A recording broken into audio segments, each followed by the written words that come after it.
छत्तीसगढ़ के उप मुख्यमंत्री अरुण साव ने जाति आधारित जनगणना को राष्ट्रीय जनगणना में शामिल किए जाने पर कहा कि जिस कांग्रेस पार्टी ने सत्ता में रहते हुए हमेशा जातिगत जनगणना का विरोध किया, उसके लिए कोई काम नहीं किया और आज कांग्रेस श्रेय लेने का प्रयास कर रही है। तो देश की जनता जानती है कि कांग्रेस पार्टी ने जातिगत जनगणना का भरपूर विरोध किया है। सत्ता में बाहर रहने के बाद कुछ और बोलना और सत्ता में रहते हुए कुछ और करना, देश की जनता कांग्रेस की इस नीति से बखूबी परिचित है। श्रेय लेने से देश की जनता श्रेय नहीं दे देगी।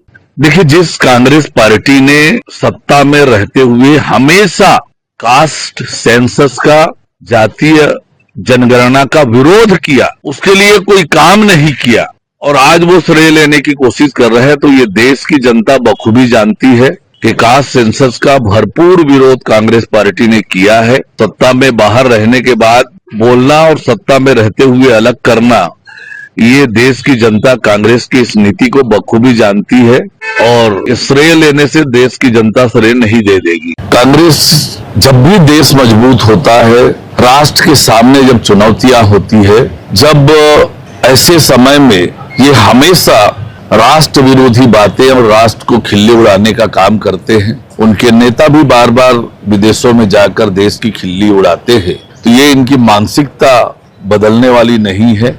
इन्हें राष्ट्र का मान सम्मान और गौरव, राष्ट्र की प्रगति तरक्की देखी नहीं जाती है। ये अपने एक उस परिवार की तरक्की और बेहतरी की ही चिंता करने वाली पार्टी है। ये बार बार साबित हुआ है।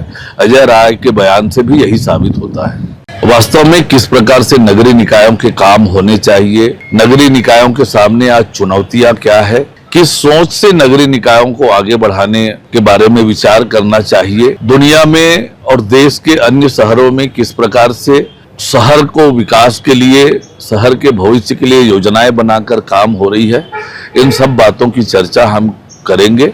आने वाले 5 सालों में अपने निकायों को किस दिशा में लेकर जाएंगे, इस पर चर्चा और बातचीत होगी।